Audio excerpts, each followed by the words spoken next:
దేవుని స్తోత్రములు. దేవుని బిడ్డలారా అంతా క్షేమంగా ఉన్నారండి. ప్రతిరోజు ప్రభువారు చక్కటి వాగ్దానాల ద్వారా మనతో మాట్లాడి మనల్ని ఎంతగానో ఆశీర్వదిస్తూ ఉన్నారు. ఆయనకే మహిమ. అందరూ కూడా దైవాశీర్వాదాలు పొందాలని నిత్యము ప్రార్థిస్తున్నాం. అంతా క్షేమంగా ఉన్నారండి. ఈరోజు దేవుని వాగ్దానం ద్వితీయోపదేశకాండం 28:11 యెహోవా నీకు సమృద్ధిగా మేలు కలుగజేయును. దేవునికి మహిమ ఘనత ప్రభావాలు కలుగునుగాక. ఎంత గొప్ప దేవుడో చూడండి. యెహోవా నీకు సమృద్ధిగా మేలులు కలుగు చేయను. మేలులన్నీ చేయవారు మన ప్రభు యేసుక్రీస్తు వారు. ఎలుతులేని మేలులు, శాశ్వతమైనటువంటి ప్రేమతో ప్రేమిస్తున్న ప్రభు నీకు మేలు చేయడానికి ఇష్టపడుతున్నారు. ప్రియమైన దేవుని బిడ్డ, నీవే పరిస్థితుల్లో అధైర్యపడిపోయి ఉన్నావో, నీ ప్రభు నిన్ను మర్చిపోయారు అనుకుంటున్నావా? చాలామంది ప్రార్థించి అయ్యో నా ప్రార్థన దేవుడు ఆలకించట్లేదు, నా ప్రార్థన ఎంత వ్యర్థమైపోతుంది, అయ్యో నా కన్నీళ్ళు వ్యర్థమైపోతున్నాయి, ప్రభు సన్నిధికి నా ప్రార్థన చేరట్లేదు అనుకుంటున్నావేమో. కానీ నీ ప్రభు నేను మర్చిపోయే దేవుడు కాదు. అన్ని వేళల్లో కూడా నీకు సహాయాన్ని అందించి నిన్ను ఉద్ధరించే దేవుడు, గొప్ప దేవుడు. ఏంటి నీకు సమృద్ధి మేలు కలుగు చేసే దేవుడు. నీకు సమృద్ధి మేలు, సమృద్ధిగా ఇంత గొప్ప దేవుని కలిగి ఉన్నాం. సమృద్ధి అనగా ఎప్పటికీ కూడా ఆయన నీ కష్టాలు విడిచే దేవుడు కాదు.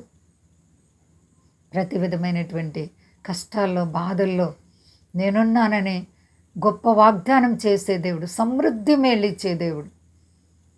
మేలు కొరకు నువ్వు ఆశిస్తున్నావా? అయితే ప్రభు యొద్దకు రా. ప్రభు నీకు తోడుగా ఉండి మేలు చేస్తారు. కొన్నిసార్లు కష్టాలు, బాధలు వచ్చినప్పుడు, వ్యాధులు వచ్చినప్పుడు, పిల్లలు లేకపోయినా, ఇల్లు లేకపోయినా, అయ్యో నా బ్రతికెందుకు, దేవుడు నన్ను వదిలేశారు అనుకుంటున్నావేమో. ప్రియ సహోదరి, సహోదర, నీ దేవుడు నిన్ను విడువని ఎడబాయని దేవుడు. ఆయన వాగ్దానం చేశారు కదా, విడువని ఎడబాయనని. కాబట్టి నీ జీవితాన్ని ప్రభు చేతుల్లో పెట్టుకో. నీ చింతలన్నీ తొలగిపోతాయి. సమృద్ధి ఆశీర్వాదాలు ప్రభు అందరికీ దయచేయనుగాక. ప్రభు వారు నీ జీవితాన్ని ఆయన ప్రేమలో హత్తుకునేటట్లు చేసి ఆయన నీకు తోడుగా ఉండే దేవుడు. నీ ప్రభుని హత్తుకున్నావా? ప్రేమగల దేవునికి ప్రార్థిస్తున్నావా? ఆత్మీయ జీవితంలో నీ భక్తిని ఖచ్చితంగా స్థిరంగా కట్టుకో. నీ ప్రభు నీ హృదయ వాంఛలు తీర్చి నిన్ను హెచ్చించబోతున్నారు. అంతా క్షేమంగా ఉన్నారండి. భయపడకండి. ప్రార్థించుకుందాం. ప్రేమ నమ్మకమైన మా యేసయ్య గొప్ప దేవ, అవునయ్యా, నీ పిల్లలకు సమృద్ధి అని మేలు చేసే దేవుడు. ఎంత గొప్ప దేవుడో ప్రభు. నీవు ఇచ్చిన వాగ్దానాలు శాశ్వతమైనవి. అలాగే ప్రభువా, మా దేశాన్ని, దేశ నాయకులను కాపాడండి. మీ దాసులను కాపాడండి. ఉదయకాలం మా ప్రార్థన అంగీకరించండి. కష్టాలు, బాధలు, వ్యాధులు, రుణాల చేత సతమతమయ్యే ప్రతి బిడ్డలకు నజరేయుడైన యేసు నామములో ఇప్పుడే విడుదల కలుగును గాక. అందరికీ క్షేమాన్ని ఇవ్వండి. మంచి దేవుడు ప్రభువా, మంచి స్నేహితుడు. నీవు మమ్మల్ని ఎప్పుడు కూడా త్రోసివేయలేదు.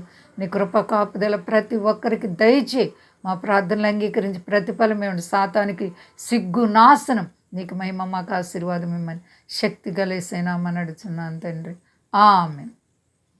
అందరికీ వందనాలండి. మా కొరకు, పరిచయ కొరకు అందరూ ప్రార్థించండి. ప్రభువారు మిమ్మల్ని, మీ బిడ్డలను, మీ కుటుంబాలను దీవించి ఆశీర్వదించును గాక. ఆమేన్.